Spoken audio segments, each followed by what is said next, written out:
नमस्कार। Prabhas action news network और आप सभी का स्वागत है।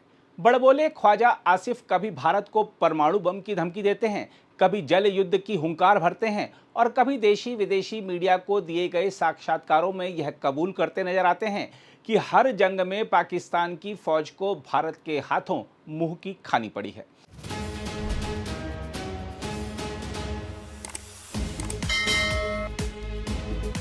पाकिस्तान के रक्षा मंत्री की ताजा गीदड़ भभकी भी उसी बौखलाहट का नतीजा है, जो आतंकवाद के सहारे भारत को अस्थिर करने की नाकाम कोशिशों के बाद अब पानी के मुद्दे पर नया शोर मचा रही है।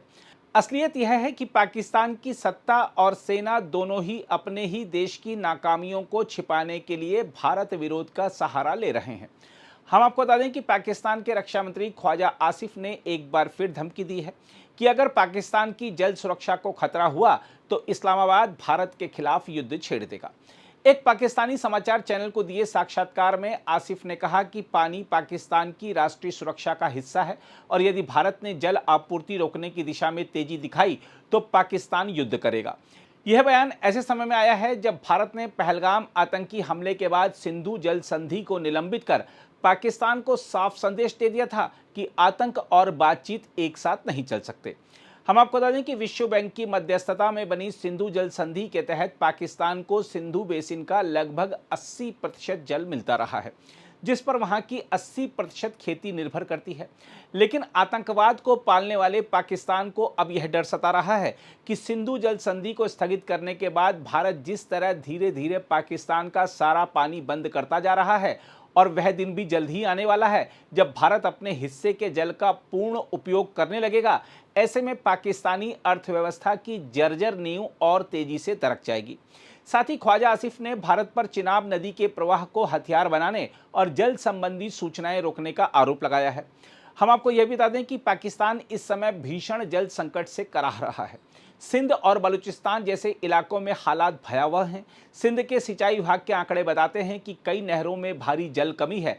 पंजाब प्रांत पर तय हिस्से से अधिक पानी लेने के आरोप लग रहे हैं और पाकिस्तानी प्रांतों के बीच संघर्ष तेज हो चुका है। यानी अपने घर की आग बुझाने में नाकाम पाकिस्तान अब भारत पर दोष मढ़कर जनता का ध्यान भटकाना चाहता है। लेकिन पाकिस्तान को समझना होगा कि यह पुराना भारत नहीं है। पिछले महीने भारतीय सेना प्रमुख जनरल उपेंद्र द्विवेदी ने साफ शब्दों में दुनिया को बता दिया था कि भारत हर चुनौती का जवाब देने के लिए पूरी तरह तैयार है। उन्होंने कहा था कि ऑपरेशन सिंदूर अभी समाप्त नहीं हुआ है और यदि जरूरत पड़ी तो ऑपरेशन सिंदूर 2.0 के लिए तीनों सेनाएं 24 घंटे तैयारी कर रही हैं। सेना, वायुसेना और नौसेना के बीच तालमेल मजबूत किया जा रहा है और भविष्य के युद्ध की हर परिस्थिति को ध्यान में रखकर रणनीति बनाई जा रही है। जनरल द्विवेदी का यह बयान भारत की सैन्य शक्ति और आत्मविश्वास का परिचायक था। उन्होंने कहा कि आधुनिक युद्ध का मैदान पूरी तरह पारदर्शी हो चुका है, जहां दुश्मन की हर गतिविधि पर नजर रखी जाती है। भारतीय सेना सीमावर्ती इलाकों में सैनिकों और नागरिकों की सुरक्षा के लिए हर स्तर पर सजग है। पाकिस्तान को यह समझ लेना चाहिए कि भारत अब हर मोर्चे पर निर्णायक जवाब देने की क्षमता रखता है। आतंकवाद, घुसपैठ, जल विवाद या सीमा पर उकसावे की हर हरकत का जवाब नए भारत की सेना उसी भाषा में देना जानती है। ख्वाजा आसिफ की गीदड़ भभकियां पाकिस्तान की कमजोरी और डर को उजागर करती हैं, जबकि भारतीय सेना का शौर्य, अनुशासन और तैयारी यह साबित करती है कि देश की सुरक्षा से खिलवाड़ करने वालों को इस बार बहुत भारी कीमत चुकानी पड़ सकती है। फिर भी यदि मान लिया जाए कि अगर पाकिस्तान भारत के खिलाफ युद्ध छेड़ने की हिमाकत करता है तो सवाल उठता है कि भारत क्या करेगा। इसका जवाब यह है कि इस बार भारत की ओर से केवल सीमा पर जवाब नहीं मिलेगा, बल्कि जमीन, आसमान और समंदर तीनों मोर्चों पर पाकिस्तान को ऐसी मार झेलनी पड़ सकती है जिसकी कल्पना भी इस्लामाबाद के हुक्मरानों ने नहीं की होगी। भारतीय सेनाध्यक्ष के बयानों के अलावा दुनिया भर की रक्षा रिपोर्टों और सैन्य विश्लेषणों का अध्ययन बताता है कि पारंपरिक युद्ध क्षमता, आधुनिक हथियारों, आर्थिक ताकत, सैन्य तकनीक और रणनीतिक तैयारी के मामले में भारत पाकिस्तान पर कई गुना भारी पड़ता है। हम आपको बता दें कि दुनिया की सबसे अनुभवी और विशाल सेनाओं में शामिल भारतीय थल सेना के पास सैनिक संख्या, आधुनिक तोपखाना, मिसाइल शक्ति और युद्धक टैंकों का ऐसा जाल है जो पाकिस्तान की जमीनी रक्षा को चंद दिनों में चरमरा सकता है। भारत के पास पिनाका बहुनली रॉकेट प्रणाली, धनुष तोप, K90 Ajay tank, T90 Bhishma tank और ब्रह्मोस जैसी घातक मारक क्षमता है। ब्रह्मोस मिसाइल ध्वनि की गति से कई गुना तेज रफ्तार से दुश्मन के ठिकानों को मिट्टी में मिला सकती है। हाल के वर्षों में भारत ने स्वदेशी रक्षा निर्माण को तेजी से मजबूत किया है, जिसके कारण सेना को लगातार आधुनिक हथियार और तकनीक मिल रही है। भारतीय सेना का सबसे बड़ा फायदा उसका वास्तविक युद्ध अनुभव और ऊंचे पर्वतीय इलाकों से लेकर रेगिस्तान तक हर परिस्थिति में लड़ने की क्षमता है। दूसरी ओर पाकिस्तान की सेना लंबे समय से आर्थिक संकट, राजनीतिक अस्थिरता और सीमित संसाधनों से जूझ रही है। साथ ही भारत की रक्षा बजट क्षमता पाकिस्तान से कई गुना अधिक है, जिससे हथियारों की खरीद, तकनीकी अपग्रेडेशन और युद्ध तैयारी लगातार मजबूत होती जा रही है। साथ ही भारत रक्षा क्षेत्र में काफी हद तक आत्मनिर्भर है, जबकि पाकिस्तान पूरी तरह चीन और दूसरे देशों पर निर्भर है। वहीं भारतीय वायुसेना की बात करें तो यह वह ताकत है जो किसी भी आधुनिक युद्ध का रुख घंटों में बदल सकती है।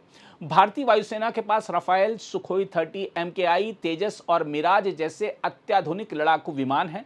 राफेल को दुनिया के सबसे खतरनाक बहुउद्देशीय युद्धक विमानों में गिना जाता है। इसकी लंबी दूरी की मारक क्षमता और अत्याधुनिक रडार प्रणाली पाकिस्तान के अधिकतर विमानों पर भारी पड़ती है। कई वैश्विक सैन्य अध्ययनों में माना गया है कि भारत की वायु शक्ति संख्या और तकनीक दोनों में पाकिस्तान से बहुत आगे है।